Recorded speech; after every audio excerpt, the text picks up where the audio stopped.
사도 마태가 마태복음 12장에 와서 이제 요나 선지자 이야기를 예수님께서 직접 이렇게 강조하셨다 하는 것으로 얘기를 하면서 그와 관련되는 말씀을 45절에 이르기까지 저희들에게 적어주고 있습니다.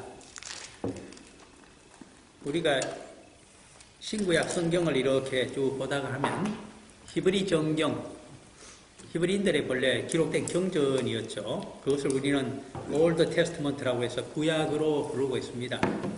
그런데 그 가운데 참 특이한 책이 제가 볼 때는 두 권이 있습니다. 한 권은 성문서 중에 있는데 그것이 욥기입니다. 욥기는 어떻게 선민 출신이 아닌 사람을 주인공으로 삼아서 욥이죠. 동방의 부자였고 의인이었다 하니까 이렇게 그 사람의 기록을 42장에 아주 긴 기록입니다. 이것을 이렇게 선민들이 이방인들이 기록을 적어주고 있는 하는 것이 참 의문스럽고 그래서 특이한 책이죠. 그 다음에 또 하나 있습니다. 소선지서 12권 가운데 오게 되면 요나 선지자의 글이 요나서가 있습니다. 어떻게 요나서의 글이 이렇게 적혀져 있을까? 더구나 요나서를 우리가 평가할 때는 성경신학적으로 평가할 때는 이 마태복음에서 12장에 오면 마태복음 12장뿐 아니라 공간복음에 마가복음과 누가복음에도 쭉 다루고 있습니다. 이 예수님의 말씀을 요나 선지자의 표적을 굉장히 강조하십니다. 그 많은 기록들 가운데 소선지서 12권 가운데 어떻게 예수님께서 요나 선지자의 글을 이렇게 강조해서 복음과 연관해서 생각하라고 우리들에게 말씀해 주시는가? 예수님께서 그렇게 강조하시기 때문에 우리도 그 뜻을 사실은 깊이 새겨봐야 됩니다. 즉 히브리 정경 선민 이스라엘 사람들의 신앙의 문제점을 일목요연하게 알기 쉽게 지적해 주는 것이 바로 요나 선지자에 대한 기록이다. 예수님께 여쭤보면 그렇게 답변하시기 때문입니다. 그래서 오늘 저는 이 마태복음 12장 38절에서 45절까지 별로 길지 않은 말씀입니다만 이 예수님의 말씀을 가지고 그 제목을 요나의 표적을 강조하시는 예수님 그렇게 한번 잡아봤습니다. 요나의 표적을 강조하시는 예수님. 예수님께서 요나의 표적을 강조하시기 때문에 그 뜻을 우리가 그리스도의 복음과 복음에 비추어서 우리가 이해를 하고 있어야 성도의 삶을 살아갈 수가 있습니다. 먼저 이제 강해 설교를 하면서 즉 본문의 한 대목 한 대목을 우리가 이렇게 봐가면서 우리가 풀이를 해가고 이해를 얻는 것이 가장 중요하기 때문에 마태복음 12장 38절을 먼저 한번 보겠습니다. 그때 서기관과 바리새인 중 몇 사람이 말하되 선생님이여 우리에게 표적 보여주시기를 원하나이다. 서기관과 바리새인이라고 하는 사람들이 나타납니다. 모르는 사람은 그냥 서기관, 세크리터리 요새 말하면 그리고 이거는 오피스죠. 옛날 다윗 왕조 유다 왕국이 존재할 때에 그때 정부의 관료로서 이제 큰 일을 했던 사람이 서기관들입니다. 그들 가운데는 학자도 있을 수 있고 또 사관, 역사를 기록하는 관료들도 있을 수가 있고 한국으로 따지면 성지 같은 사람들도 있을 수가 있는 것이 전부 이 서기관들입니다. 그런데 특이한 것은 지금 다윗 왕조 유다 나라가 망한 지 오래됐습니다. 주전 586년에 망했으니까 이 기록의 지금 당시가 예수님께서 활동하신 것이 누가복음의 기록에 따르게 되면 주후 28년경입니다. 그리고 마태복음의 기록에 따르게 되면 한 2년 빠르죠. 주후 한 26년경에 공생애를 시작하시기 때문에 어쨌든 주후 30년은 아직 채 안 된 시점입니다. 그렇다면 나라가 망한 지 얼마나 됐을까요? 이것은 586년에 망했으니까 600년이 넘습니다. 지금. 그런데 다윗 왕조 유다 왕국이 주전 586년에 망했다고는 하지만은 주후 2세기와 1세기에 그래도 자신들의 나라를 한번 세운 적이 있습니다. 다윗 왕조가 세운 것이 아니고 레위인들이 세웠습니다. 그것을 우리가 이름하여 하스모니안 왕조라고 하는데 대충 왕조가 성립된 것이 주전 한 140년경 되어가지고 그리고 힘을 잃어버린 것이 주전 한 5, 60년경으로 보게 되면 그저 한 8, 90년 존재했습니다. 예루살렘을 중심으로 해서 시리아와 독립전쟁에서 어느 정도 이 마카비 가문, 제사장 가문이었습니다. 그들이 승리를 함으로 해서 그래서 자체적으로 그렇게 레위인들의 왕조가 한 8, 90년 다스린 적이 있습니다만은 그러나 그것은 다윗 왕조, 유다 왕국의 정통성을 갖고 있지 않기 때문에 유대인들에게 물어보면 제외시킵니다.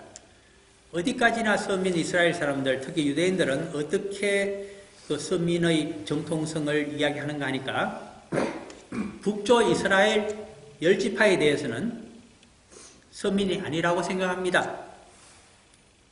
왜 그런가 하니까 아수르에 의해서 먼저 망했죠. 약 136년 전에 먼저 망합니다. 주전 722년에 망하고 한 번도 그들은 국가를 재건하지를 못했습니다.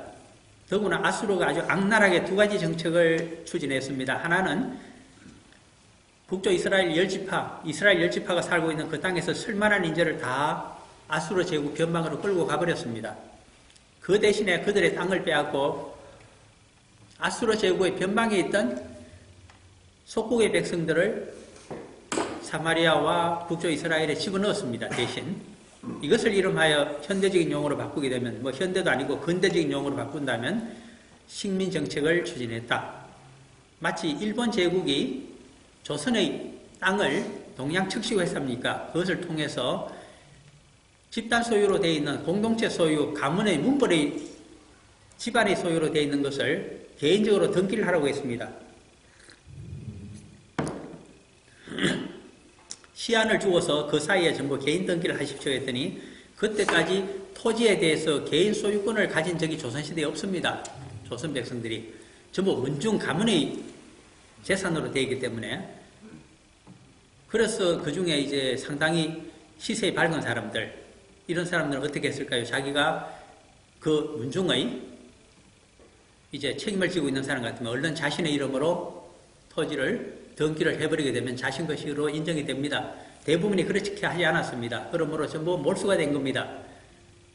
다시 말해서 조선의 절반 이상의 땅이 전부 누구 소유로 되었느냐? 동양척식회사를 통해서 일본 제국의 소유로 넘어갔다는 뜻입니다. 등기가 안 돼 있으니까 법적인 보호를 받지 못하잖아요. 그 땅을 어떻게 배분했을까요? 일본 제국주의 시대에 사회주의자들도 있었고 그리고 농사꾼들이 도시에 들어와서 살면서 굉장히 불안한 사회주의 세력으로 변모를 하고 있었습니다. 그들에게 조선으로 들어보내서 땅을 주고 소지주화 시켜준 겁니다. 이것이 식민정책의 정확한 정체입니다. 우리가 함부로 식민하는 것은 백성만 갖다 심는 것이 아니고 그쪽에 땅을 몰수해서 땅을 그냥 주는 겁니다. 이 정책이 영국이 여러 식민국가의 한 정책이고 그 옛날로 가게 되면 아수르 제국이 똑같은 정책을 시행한 겁니다. 아주 원조가 됩니다. 그것만 했을까요? 아닙니다. 북조 이스라엘 10지파가 얼마나 이웃나라에 대해서 선민이라고 하면서 우리가 보통 양반 상놈하듯이 얼마나 어시되고 자랑을 하고 뻥이었는지 모릅니다. 참 그거 보기 싫잖아요. 그래서 이놈들을 선민이라고 주장할 수 없도록 혼혈을 시켜버리자. 순종해서 없애버리는 겁니다. 그래서 혼인정책을 강제적으로 많이 추진시켰습니다. 그래서 10지파가 사라집니다. 혼혈이 되어버렸기 때문에 그리고 족보가 사라졌기 때문에 있을 수가 없습니다. 그러므로 그들의 옛날 수도가 사마리아입니다. 사마리아인이라고 하면 이방인보다도 못한 자, 종교적으로 혼음이 됐습니다. 종교적으로 혼음이라고 하는 말은 어떻게 되냐 하니까 이방 종교 아수르 변방에 있던 모든 족속들의 이방신과 수호신 우상을 전부 갖고 들어가게 했습니다. 사마리아와 북조 이스라엘 땅에 그것을 전부 섬기라고 했습니다. 그러면 본래 북조 이스라엘이 섬기던 10지파가 섬기던 여호와 하나님 신앙은 어떻게 될까요? 그 많은 수호신과 우상 가운데 하나로 범신론적인 하나의 신이 되고 말았습니다. 그것이 우상화되었다는 뜻입니다. 우리가 여호와도 잘 섬기고 있지 않습니까? 기독교인들이 성도들이 그렇게 주장할지 모릅니다. 그러나 조심하셔야 됩니다. 내가 여호와 하나님을 또 우리 주님을 수많은 수호신과 우상들 가운데 하나로 섬기고 있는가? 그건 우상문화입니다. 우리가 왜 수호신을 섬깁니까? 나라를 외침으로부터 보호해달라고 해서 수호신을 섬기는 겁니다. 왜 우상을 섬깁니까? 인간이 왜 맨메이드 갓을 만들어 놓고서 그들에게 절하고 제사를 드리고 또 소원을 빌면서 섬길까요? 그것은 현세적인 자신이 부귀 영달과 보함을 소원 성취를 우상을 통해서 쉽게 하고자 하는 겁니다. 그와 똑같은 현세적인 이익을 위해서 기복적인 마음으로 현세적인 축복 사상을 가지고 여호와 하나님을, 영생의 하나님을 그렇게 모신다고 하면 여호와 하나님을 우상의 하나로 섬기고 있는 겁니다. 그러므로 정신을 차려야 됩니다. 내가 예수 그리스도의 이름을 부르고 여호와 하나님의 이름을 부르고 그리고 내가 천국에 가기를 원한다 할지라도 현세적으로 살아가는 성도의 모습이 현세적인 영달과 부귀 영화와 나 자신의 소원 성취, 남이야 어떻게 되든 말든 우리 민족만 잘 되면 되지 다른 민족이 어떻게 되든 말든 그렇게 생각하고 살아간다면 그것은 선민사상이고 우상문화에 불과하고 현세적인 수호신 사상에 불과하지 그것은 여호와 하나님을 우리 주님을 제대로 섬기는 것이 아닙니다. 그러므로 정신을 차려야 됩니다. 지금 서기관 이야기를 하다가 길게 늘어졌습니다만 나라가 망하면서 이 서기관들이 나라의 신하였기 때문에 서기관 이름을 사용하지 못하게 됩니다. 그런데 바벨론 포로 생활에서 돌아왔을 때에 이 서기관이라는 용어가 다시 등장을 합니다. 누구를 통해서 등장할까요? 그것이 에스라 선지자와 그의 스쿨, 제자들에 의해서 등장을 합니다. 그들이 율법학자들이고 율법선생들입니다. 율법을 가르치면서 그 중에서의 대스승들이 나타났습니다. 율법을 많이 하는 학자들이 유권 해석을 해줄 수 있는 자들이 나타났습니다. 그들을 이름하여 서기관이라고 불렀습니다. 국가를 대신하고 있습니다. 종교적으로. 그리고 히브리 정경에 대한 해석권이 그들에게 있었습니다. 그들의 이름이 서기관입니다. 예수님 당시에는 산헤드린 대공회가 예루살렘 성전에 있습니다. 있지만 대다수가 70명 정도의 장로들이 있고 그리고 대제사장이 있지 않습니까? 근데 이 장로들 가운데 정말 장로라고 부를 수 있는 사람, 즉 모세 오경만을 익히고 교권을 휘두르면서 정치적인 활동을 종교적으로 하고 있는 자들의 이름하여 장로들이라고 당시에 불렀습니다. 그들의 정체가 바로 출신이 사두개인들입니다. 두 번째 소수파이긴 하지만 그 가운데 일부 율법학자들이 있었습니다. 산헤드린 대공회에 10명이 되었는지 20명이 되었는지 모르겠지만 그 제일 높은 큰 스승으로 존재했던 사람이 행세했던 사람이 당시에 가말리엘입니다. 이 사람은 바리새파 사람입니다. 사두개인들이 아니고 바리새파 사람들은 히브리 정경을 연구하고 또 적혀져 있지는 않지만 오래 구전으로 내려오고 있는 또 경전들이 있습니다. 그것을 같이 연구합니다. 그리고 비교하여서 주석을 만들었습니다. 용어의 설명부터 다시 했습니다. 그래서 이것들을 스승과 제자들이 100년 이상에 걸쳐서 연구하고 체계화시켜 왔습니다. 하나의 학문으로 발전시켰습니다. 그것을 10여 년 동안 생도들이 배우게 되면 바로 산헤드린 대공회에 진출해 있는 바리새인들의 출신인 율법학자들, 그들 이름하여 서기관이라고 한다면 그들이나 안 그러면 그들의 제자격이 되는 이 랍비들에게서 배우게 되면 드디어 자신들도 한 30 정도 됐을 때 랍비가 됩니다. 젊은 랍비가 됩니다. 이제 그렇게 된 것이 여기 나타나는 바리새인 서기관 바리새인이라고 할 때 서기관은 그러므로 산헤드린 대공회에 출석할 수 있는 권리를 갖고 있는 바리새인 출신 중에 높은 율법학자라고 보시면 될 것 같습니다. 그 다음에 그들을 추종하여 따라다니는 바리새인들이 같이 예수님의 복음사의 현장에 왔다는 뜻입니다.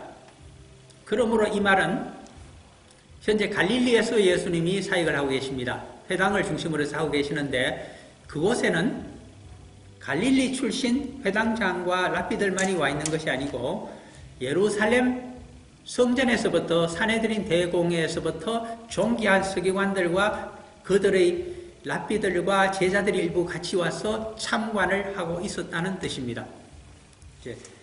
그때에 예수 그리스도께서 갈릴리 지역에서 복음사역을 하실 때에 산헤드린 대공회에 있는 율법학자들이며 유권 해석권을 히브리 정경에 대한 유권 해석권을 가지고 있는 서기관들과 그들을 따라온 랍비들과 랍비들의 생도들인 열심히 있는 바리새인들까지 몇 사람이 와서 예수님에게 하나의 이제 질의를 했습니다. 표적 보여주시기를 원하나이다.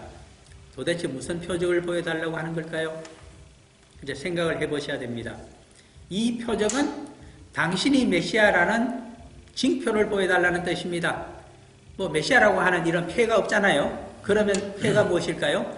하나님의 능력을 이적으로, 기적으로 보여주는 것입니다. 그들의 눈앞에. 이것이 표적입니다. 그렇게 해서 당신이 하나님의 능력을 우리들 눈앞에서 속신하게 보여주시면 우리가 당신을 메시아라고 믿겠습니다. 그들이 원하고 있는 표적과 예수님께서 보여주시고자 하는 표적이 그런데 다릅니다. 이것이 문제입니다. 우리가 원하고 있는 표적이 무엇일까요? 저 같으면 얘기할 수 있습니다. 저희 집 아들이 수십 년 동안 아파 있습니다. 그러므로 그거 낫게 해주셔서 지금 잘 걸어 다니고 자기 일 잘하게 해주면 저는 그 표적이라고 보지 않겠습니까? 그렇게 기도할 수가 있습니다. 그러나 주님께서는 그것이 아니라고 그렇게 말씀하십니다. 우리들의 소원 성취, 너 그거 아니라고 말씀하실 때가 많습니다. 왜 그럴까요 도대체? 왜 이렇게 표적이 다를까요? 선민 이스라엘 사람들은 어떤 표적을 유대인들은 원하고 있을까요? 한마디로 알 수 있습니다. 다윗의 후계자를 원하고 있습니다.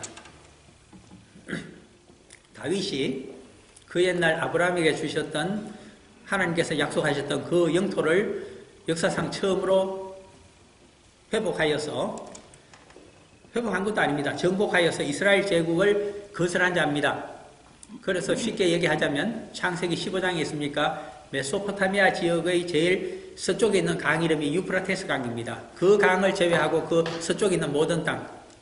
그리고 애굽 제국이 있습니다. 나일강, 청나일과 백나일이 있지만 결국 수단에서 합쳐서 나일강 하나로 하류로 내려옵니다. 그 나일강 동쪽에 있는 이동 지역의 모든 땅. 이것을 아브라함에게 주겠다고 약속하셨는데 그 약속을 눈앞에 실현시킨 자가 다윗 대왕입니다. 그래서 위대한 것입니다. 이스라엘의 정통성 다윗 대왕이 갖고 있습니다. 다윗 왕조가 갖고 있습니다. 레위 왕조가 아무리 하스모니아 왕조를 세워도 인정하지 않습니다. 서민이 아닙니다. 왜? 다윗 왕조의 정통성을 갖고 있지 못하기 때문입니다. 이 점을 우리가 이해를 분명히 하셔야 됩니다. 북쪽 이스라엘 10지파가 정통성을 가지지를 못합니다. 호놈이 되어버렸고 그리고 선민의 역사에서 이탈이 되었다고 이야기합니다. 그러므로 유대인들만이 남쪽 다윗 왕조 유다 왕국에 있었던 유다 지파, 베냐민 지파, 레위 지파만이 선민의 혈통을 갖고 있다고 주장합니다. 우리는 그것을 이해를 하셔야 됩니다.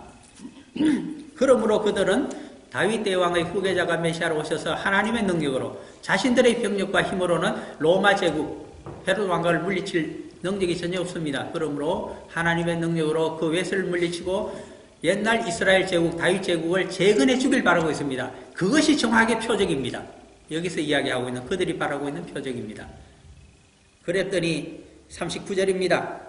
예수께서 대답하여 이르시되 악하고 음란한 세대가 표적을 구하나 선지자 요나의 표적밖에는 보일 표적이 없느니라. 선민들이 생각할 때는 절망적인 답변입니다. 이 대목은 세례 요한이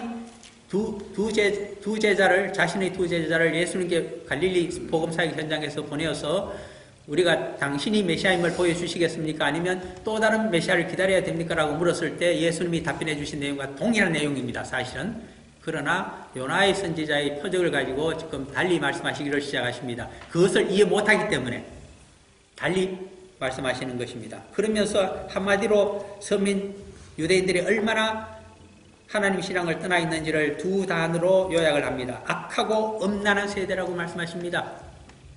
악하다고 하는 것은 성경적인 의미로 새겨보자면 생명을 살리는 것이 아니라 생명을 죽이고 상하게 하는 것이 악한 것입니다.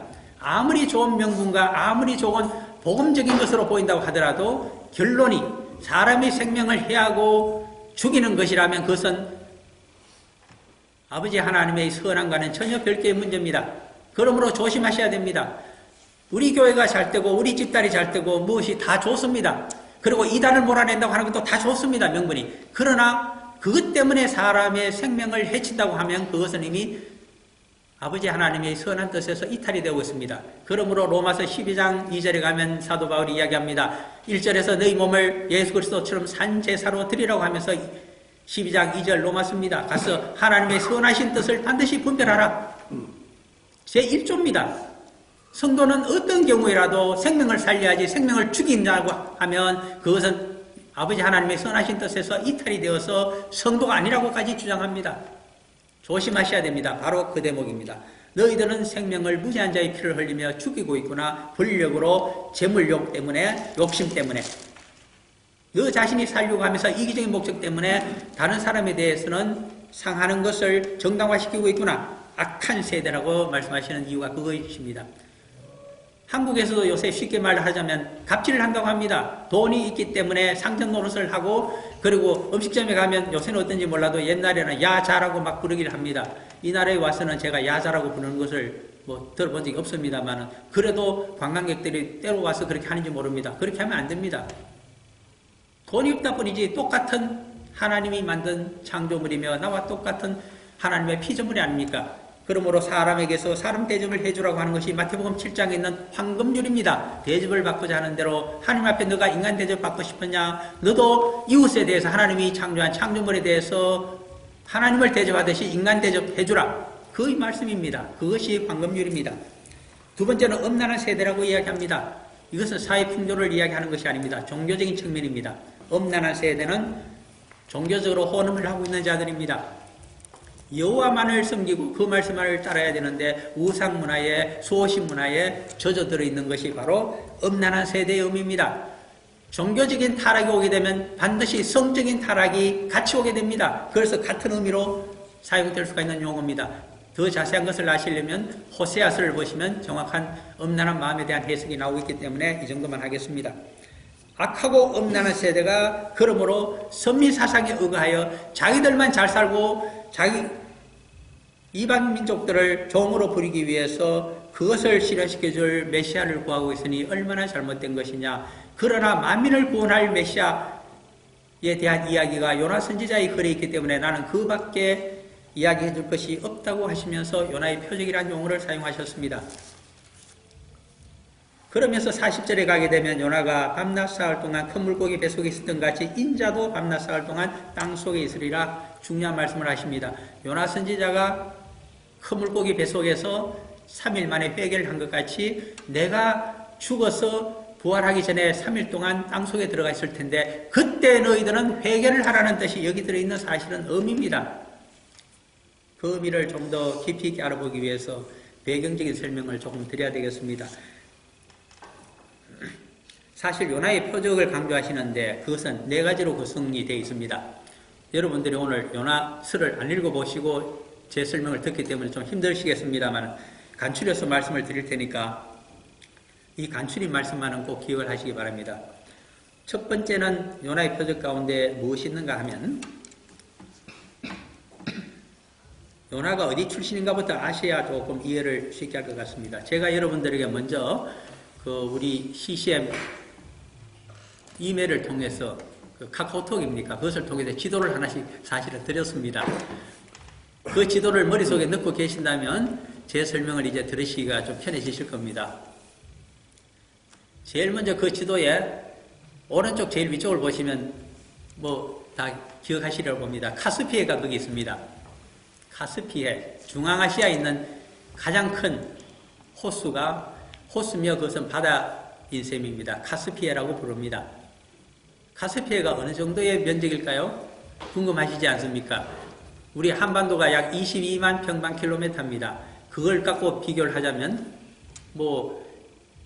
바닷물이 많이 들어올 때는 면적이 넓어지지 않겠습니까? 그리고 강물이 적게 들어오고 그리고 정발이 막힌 호수니까 정발이 많이 되고 나면 또 면적이 줄어듭니다. 그렇지만은 평균적으로 이야기합니다. 37만 1000평방킬로미터라고 이야기합니다. 그 면적을. 약 37만 평방킬로미터. 한반도의 몇 배일까요? 1.7배에 해당합니다.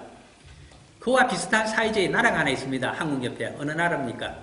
한반도 1.7배에 해당되는 나라가 일본입니다. 일본 열도가 37만 7천인가 그렇습니다. 제곱킬로미터죠? 이것이 37만 1000이기 때문에 거의 엇비슷합니다. 이제 아십니다. 중앙아시아에 있는 가장 큰 호수 겸 바다라고 불리는 카스피해가 어느 정도의 면적일까? 일본만 하구나. 대단하잖아요. 거리로 많은 강물이 흘러 들어옵니다. 그 강물이 흘러들어오기 때문에 많은 동양의 유목민들과 서양의 유목민들이 쭉 동양 사람들은 서쪽으로 가고 유럽의 유목민들은 동쪽으로 이동하다가 만나는 장소가 바로 카스피해입니다. 왜 거기서 만날까요? 거기 와야 강물이 흘러들어오고 물이 풍성하기 때문에. 그래서 아무리 많은 가축이 있더라도 거기서 목을 다 죽일 수가 있습니다. 그 다음에 또 카스피해는 중요한 자원이 있습니다. 세상에는 그 염해에 해당되는 그런 호수가 많이 있습니다. 가장 유명한 것은 물론 그 사해라고 하는 이스라엘 아래쪽에, 가나안 아래쪽에 있는 그것이 가장 그 염분이 많습니다. 어느 정도 염분이 있느냐 하니까 바닷물의 6배의 염분을 갖고 있는 것이 사해입니다. 그러므로 그 염해는 돈덩어리입니다. 옛날에 소금을 무역을 할 수 있기 때문에 생산지잖아요. 아시아에서 소금의 대량 생산지가 어딜까요? 카스피해입니다. 강물이 바로 흘러 들어오는 곳의 물은 제가 마실 수가 있다고, 가축이 마실 수가 있다고 말씀드렸지만 조금만 호수로 들어오게 되면 염분이 바다의 3분의 1에서부터 시작해서 2분의 1까지 어떤 지역은 바닷물보다 더 높은 염도를 가지기도 합니다. 그러므로 그것을 떠서 말리게 되면, 증발시키게 되면 소금이 생산됩니다. 혹시 유목민들의 삶에 대해서 인터넷을 보신 분들은 아실 것입니다. 소금을 가축들에게 줘야 됩니다. 소금이 없으면 사람도 살 수 없지만은 가축도 살 수가 없게 되어 있습니다. 그러므로 유목민들이 얼마나 카스피해를 중요하게 생각했다는 것을 아시게 됩니다. 그리하여 서양의 학자들은 유러피언, 아리안 쪽에 대해서 이야기합니다. 이것은 무엇이냐 하니까 유럽의 중부에서부터 쭉 이동을 해온, 요새로 하면 집시겠죠. 이 게르만족들이 쭉 와서 카스피해에서 이제 동양 몽골리안들이 와서 유목민들이 온 것과 서로 만나게 됩니다. 오래 거기서 같이 지내기도 합니다. 그러므로 오래 지내다 보면 혼혈이 생깁니다. 잡종 강세가 일어납니다. 그 중에서는 강력한 부족이 탄생을 합니다. 그러면 어떻게 할까요? 카스피해에서부터 남하를 하기 시작합니다. 남하를 하게 되면 그 서쪽에 메소포타미아가 존재합니다.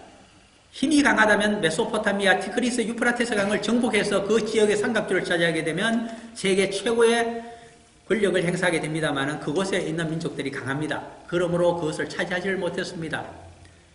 그 대신에 티그리스 강 상류에 있는 족속들과는 항상 전쟁을 칩니다. 강해지면. 제가 드린 그 지도에 바로 카스피해에서 약간 서쪽으로 오게 되면 하나의 왕국이 나타납니다. 킹덤 오브 우라라시인가 그렇게 되어 있죠.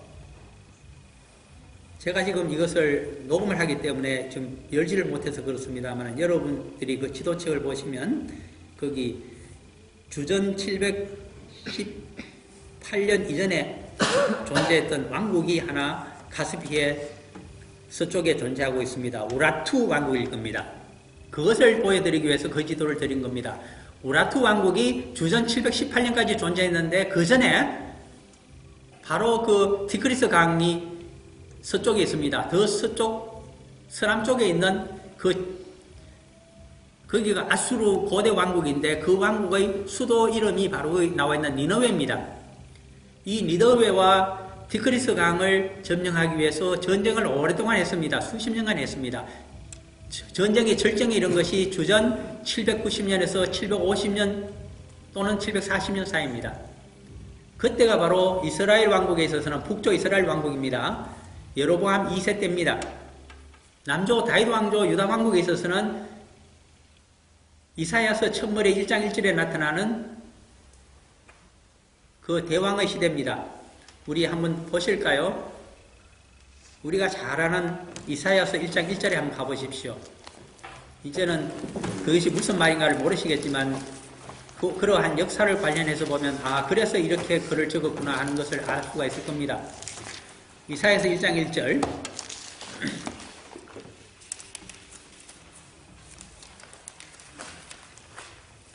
같이 읽어봅니다.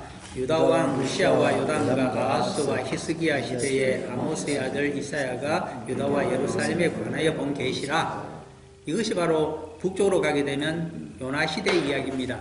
남쪽으로 오게 되면 이사야 선지자 시대의 이야기입니다. 그 중에 첫 부분이 우시야 왕이 나타납니다. 이 우시야 왕은 주전 790년에서 740년까지 약 50년 남짓 다스린 다윗 왕조를 다스린 왕입니다. 이 시대에 비슷한 시기에 등극하여 10년 먼저 돌아가신 분이 있습니다. 그분이 북쪽 이스라엘 왕국의 여로보암 2세입니다. 여로보암 1세가 초대 왕인데 여로보암 2세라고 한 이유는 그때가 가장 번성했기 때문입니다. 아수르 제국이 있는데 어떻게 여로보암 2세가 번성했을까요? 그 이유는 하나입니다.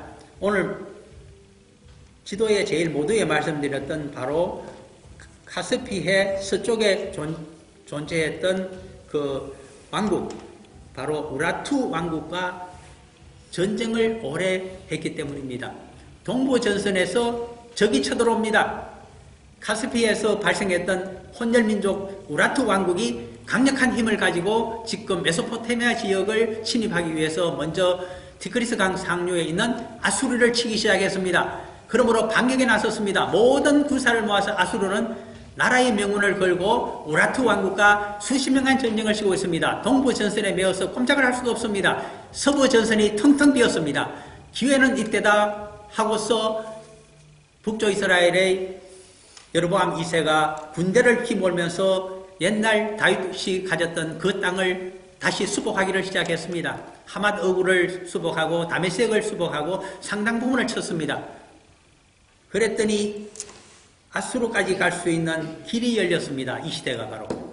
그때 하나님께서는 길이 열렸기 때문에 동쪽으로 가서 니느웨까지 가서 하나님의 명령을 전하라고 갈릴리 변방의 선지자인 요나에게 명령을 하신 것이 요나서 1장 1절부터 나오는 말씀입니다. 동쪽 니느웨로 가는 길이 열렸다.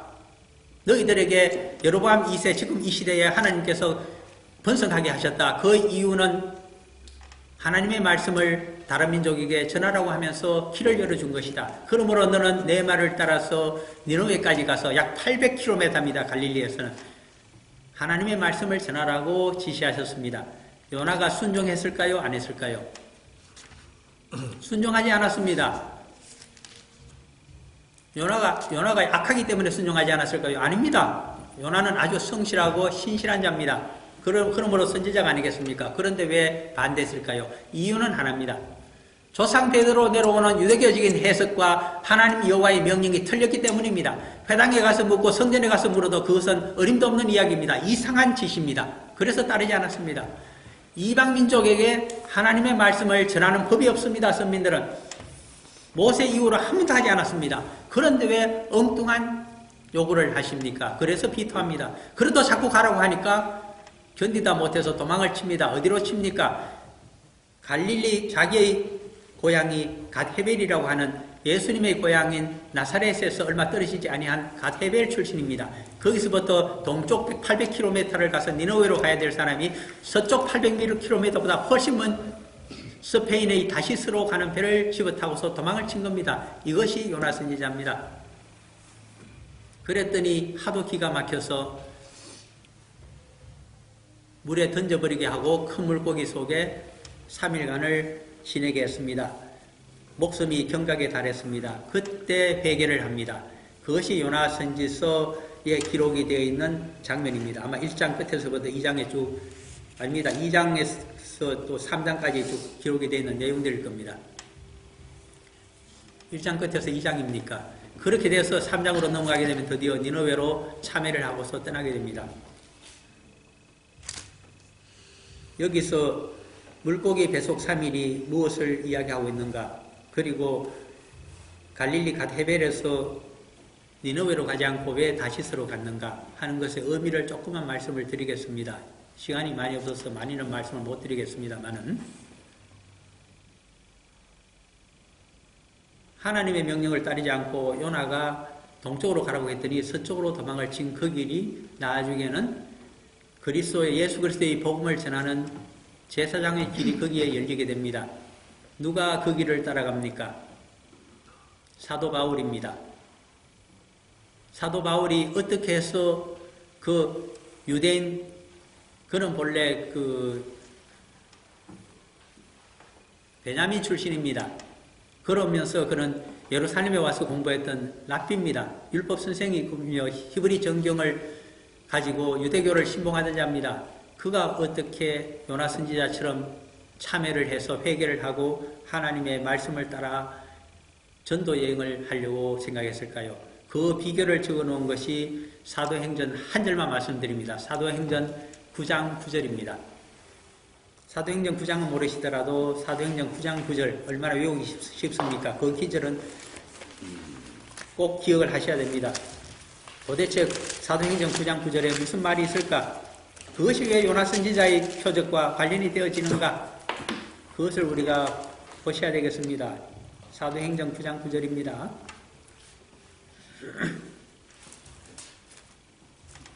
성경에 이런 말도 적혀져 있었던가? 눈으로 보시기를 바랍니다. 차신 줄 알고 같이 있습니다. 사도행전 9장 9절입니다. 사흘 동안 보지 못하고 먹지도 마시지도 아니하니라. 아멘. 한마디로 누구와 같다는 이야기입니까? 랍비 사울이 요나 선지자와 똑같은 경우를 당했다는 뜻입니다. 사흘 동안 물고기 뱃속에 있었으니, 큰 물고기 뱃속에 있었으니 먹지도 못하고 아무것도 마시지를 못했습니다. 이제 목숨이 경각에 달했습니다. 특히 이 사람은 눈이 완전히 보지 못하게 봉사가 되어버렸습니다. 그런 상태에서 회개를 한 자가 랍비 사울이며 드디어 회개 후에 성도로 살아가기를 시작하고 이방인 사도가 된 자입니다. 그래서 어떤 길을 따라갑니까? 그가 가이사라에서 배를 타고 구브로 섬으로 가서 거기서 다시 소아시아로 올라가고 거기서 마케도니아로 그리고 옛날 히랍 지역으로 갔다가 거기서 이태리로 가고 마지막은 사도행전 28장에서 끝납니다만 2년 동안 로마에서 지내다가 잠시 가택임금에서 풀려나오게 되자 2, 3년 동안 마지막 제4차 세계선교를 했다고 합니다. 그 목적지가 로마서 15장에 따르게 되면 스페인 다시스입니다. 요나가 도망을 쳤던 그 길을 회개한 사도 바울이 그리스도의 복음을 가지고 사흘 동안 회개한 다음에 이방인 사도가 되어서 떠나갑니다. 그런 것을 우리가 생각을 해보셔야 됩니다. 그와 같은 기적이 무엇 때문에 오게 될까요? 예수 그리스도께서 대속의 십자가를 지시고 사흘 동안 무덤 속에 들어가셔서 하나님의 능력으로 부활의 역사를 이루셨기 때문에 그러한 놀라운 부활의 역사, 선민사상을 이기는 만민구원의 시대가 열렸다는 것을 이야기해 줍니다. 그것이 바로 요나의 첫 번째 표적에 해당되는 이야기고 또 두 번째 표적인 큰 물고기 뱃속의 3일간이 해당되는 이적의 내용이라고 하겠습니다. 회개하는 요나가 어디로 가게 됩니까? 니느웨 사람들에게 가게 됩니다. 오늘 본문 마태복음 12장 41절을 보면 나옵니다. 심판 때에 니느웨 사람들이 일어나 이 세대 사람을 정죄하리니 이는 그들이 요나의 전도를 듣고 회개하였음이거니와 요나보다 더 큰 이가 여기 있으며 요나서 제3장입니까? 거길 보게 되면 3장 4장 쪽에 가게 되면 본래 니느웨 성은 굉장히 큰 성입니다. 아수르 왕국의 수도가 아닙니까? 거기를 다 돌면서 여호와의 말씀을 전하자면 한 바퀴를 도는데 아마 사흘이 걸리는가 그렇습니다. 그런데 단 하루 첫날을 돌았더니 왕부터 시작해서 신하와 백성들이 이르기까지 40일 내에 회개하지 않으면 나라가 망한다고 했더니 전부 회개하기를 시작합니다. 놀라운 역사가, 회개의 역사가 니느웨 성에 몰아닥쳤습니다. 무엇을 우리에게 설명해 줄까요? 요나의 표적으로. 사흘 동안 복음을 전해야 되고 하나님의 말씀을 전해야 되는데 이방인들에게 한번 전해보아라. 3분의 1만 전하더라도 하나님의 역사와 회개의 역사가 반드시 일어난다는 말씀을 우리에게 가르쳐주고 있는 대목입니다. 선교의 역사, 온 세상에 복음을 전하는 건 참 힘이 든다고 생각하지만 그러나 보람이 있을 것입니다. 왜 그러냐 하니까 100%를 아니하더라도 33%만 하더라도 효과가 크게 나타난다고 하는 보정수표와 같은 표적이 요나 선지서에 기록이 되어 있기 때문입니다. 그러므로 한번 용감하게 전도의 문을 여시고 한번 결단하고 나가보십시오. 그와 같은 놀라운 은혜가 있게 됩니다. 무엇 때문에 있게 될까요? 성령께서 함께 역사하시기 때문에 그렇습니다. 그러한 역사가 있다는 것을 이야기해 줍니다. 조금 여담 삼아 한 말씀만 드린다면 1990년인가 91년도에 동독과 서독이 통일을 했습니다. 그 1년 전에 한번 그 시차를 나가는 기회가 있어서 처음으로 동독 땅으로 들어가 봤습니다. 그래서 동독의 그 관리들과 그리고 학자들과 더불어서 자료 수집차 얘기를 하는 기회가 있었습니다. 그때 그들이 이런 이야기를 했습니다. 동서독이 통일이 된다고는 우리는 아무도 생각하지를 못했습니다. 그 대목에 대한 것은 서독 땅에 가서 그쪽 학자들과 정부 관리들과의 대화를 했을 때도 똑같은 내용을 동독 관리들도 이야기를 했습니다. 그런데 왜 이렇게 통일이 갑작스럽게 왔을까요? 자기들은 이해를 하지 못하겠다는 것입니다. 그러면서 우리들에게 이야기했습니다. 동독과 서독이 통일이 되고 나면 이제는 세상의 분단국은 딱 한 나라가 남게 됩니다. 당신들이 온 한국이 바로 그렇습니다. 한국의 통일도 자신들의 통일처럼 벼랑간 준비하지 못했을 때에 기적처럼 다가올 것입니다. 그러므로 그때를 준비하셔야 됩니다. 그 말이 여기에 해당됩니다. 사흘을 전도 여행을 해야 된다고 생각했습니다. 그런데 하루를 외쳤습니다. 하나님께서 하루 만에 기적적인 통일을 주시듯이 그들이 회개하기를 시작했습니다. 이렇게 결단하고 나가는 자들에게는 먼저 큰일이 발생한다는 것을 요나 선지자의 이야기가 전해주고 있습니다. 그 다음에 요나보다 더 큰 이가 여기 있으며 라고 이야기를 해주는 대목은 굉장히 중요한 대목입니다. 왜 그러냐 하니까 마가복음 2장 마지막 절인 28절을 보게 되면 안식일 논쟁을 할 때에 서기관들과 바리새인들에게 우리 주님께서 답변하십니다. 나는 안식일의 주인이라고 말씀하십니다.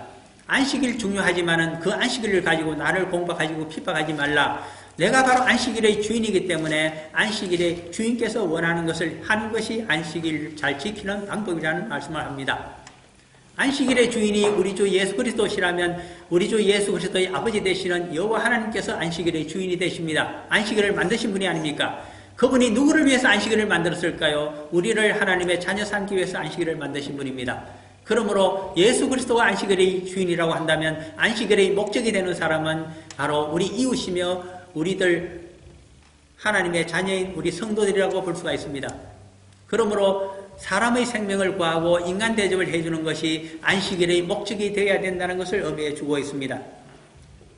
그러므로 요나보다 더 큰 이가 여기 있으며 라고 하시는 말씀은 너희들이 신주단지같이 모시고 있는 선민만의 구원과 선민사상과 현세적인 모든 축복보다 더 큰 것이 하나님 일을 하고 생명을 살리기 위해서 하나님의 복음의 말씀을 전하는 것이라는 뜻이 여기에 담겨져 있는 뜻입니다.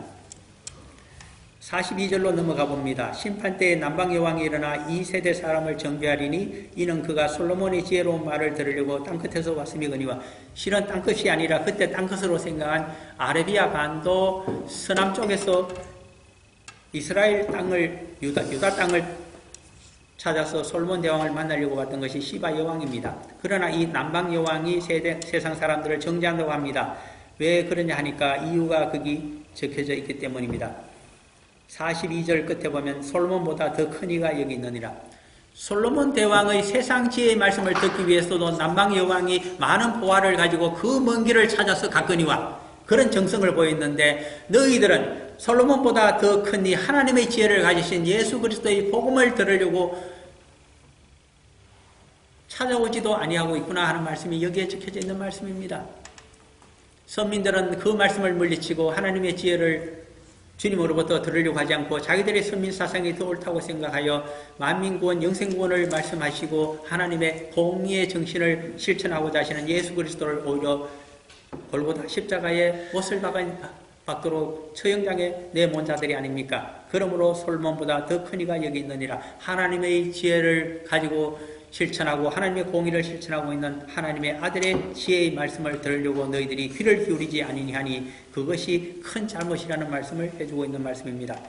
43절에서부터 45절까지는 귀신에 대한 이야기입니다. 잘 보시면 43절에 더러운 귀신이 사람에게서 나갔을 때라고 이야기합니다. 귀신이 언제 쫓겨납니까?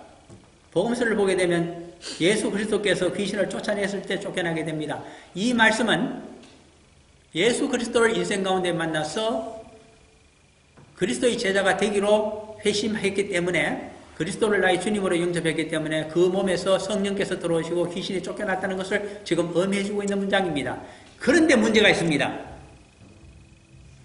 귀신이 쉬기를 물 없는 곳으로 다니며 쉬기를 구하되 쉴 곳을 얻지 못하고 44절입니다. 이에 이르되 내가 나온 내 집으로 돌아가리라 하고 와보니 그 집이 비고 청소되고 수리되었거늘 오히려 살기가 좋아져서 45절에 자기보다 악한 7 귀신을 데리고 들어가서 더 잘 살았다는 이야기를 해주고 있습니다. 무엇을 얘기해주고 있을까요? 이 말씀을 쉽게 이해하기 위해서는 마태복음 7장 21절을 보시면 금방 이해가 가능한 문장입니다. 마태복음 7장 21절입니다. 오늘의 결론적인 이야기는 여기 있습니다. 마태복음 7장 21절입니다.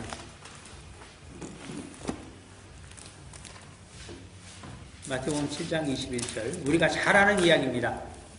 같이 읽어봅니다. 나더러 주여 주여 하는 자마다 다 천국에 들어갈 것이 아니요 다만 하늘에 계신 내 아버지의 뜻대로 행하는 자라야 들어가리라. 아멘. 우리가 주님 나의 생명의 주인이라고 내가 그리스도의 제자라고 아무리 주여 주여 부르면서 말로만 믿어봐야 아무 소용이 없다는 말씀을 해주고 있는 대목입니다. 성령께서 와 계신 것 같고 귀신이 다 쫓겨난 것만 같이 깨끗하고 참 거룩해진 것만 같습니다. 그러나 하는 행동이 예수 그리스도의 명령, 주님께서 주신 명령, 지상명령을 실천하지 아니하고 다시 세상적인 방법으로 살아가기를 시작합니다. 이것이 문제입니다. 한국교회의 성도들의 가장 큰 문제점, 저를 포함해서 모두의 문제점이 무엇일까요? 말씀은 참 잘합니다. 많이 알고 그러나 실천이 따르지를 않습니다. 누가 그렇게 말씀하신 분도 계시는 줄 압니다. 행동하지 않는 양심은 쓸모없는 양심이라고 얘기합니다. 그렇습니다. 그와 같은 사정은 뭐가 같은가? 귀신이 다시 들어오기에 소재가 되고 잘 때 있는 그런 그처와 같다는 이야기를 해주고 있습니다. 그러므로 자기보다 더 악한 귀신 7을 데리고 들어온다고 합니다. 실제로 악한 7 귀신이 있을까요? 성경에 보면 나타납니다. 어디 있습니까? 막달라 마리아에게서 7 귀신을 쫓아내었다고 하는 구절이 누가복음으로 가보시게 되면 거기 있을 것입니다. 누가복음 아마 8장 한 2절쯤인가 어디 가시게 되면 거기에 막달라 마리아에서 7 귀신을 쫓아내 주었더니 그때로부터 막달라 마리아는 결심을 하고서 남은 생애 동안에 예수 그리스도의 복음 사역을 적극적으로 도운 것으로 적혀져 있습니다. 무엇을 이야기해 줄까요? 7 귀신이라도 쫓아내 주신다면 남은 생애를 우리가 그리스도의 제자로 물심양면으로 그리스도의 복음을 우리가 온 세상에 전하는 일에 우리는 매진해야 된다는 것을 이야기해 주고 있습니다. 그러한 일을 하지 아니한 채 말로만 주여 주여 하고 믿어보아야 그것은 아무런 도움이 되지 못한다고 하는 말씀을 해주고 있습니다. 그것이 바로 45절의 마지막 절에 나타나고 있는 내용입니다. 그 사람의 나중 형편이 전보다 더욱 심하게 되었느니라. 이 악한 세대가 또한 이렇게 하느니라. 우리들의 기독교 문화가, 우리들의 교회가 이러한 상태로 방치되지 않기를 저는 간절히 기도하는 사람입니다. 깨달은 대로 실천할 수 있는 능력과 힘을 주시기를 간절히 기도해야 될 때입니다.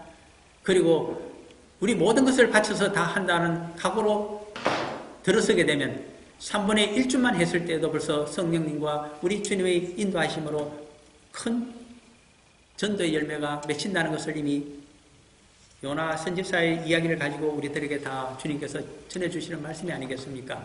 그러므로 그렇게 이제는 행동으로 나서서 전도의 문을 열고 선교의 문을 열어가시는 우리 모두가 되기를 간절히 축원합니다. 감사합니다. 잠깐 기도하고 마칩니다. 사랑하는 아버지 하나님, 요나 선지자의 표적 가운데 많은 것들을 생각해 보았습니다. 필요 없는 것들은 없애버려 주십시오. 그러나 저희들이 주여 주여 말로만 하는 것이 아니라 행동으로 복음을 전하는, 그리고 만민을 구원하기 위하여 저희들이 헌신하고 희생하는 사람들이 되게 역사하여 주옵소서. 그것으로 칭찬받는 종들이 되게 하여 주옵소서. 은혜 주신 감사할 때 우리 주 예수 그리스도 이름으로 기도합니다. 아멘. 감사합니다.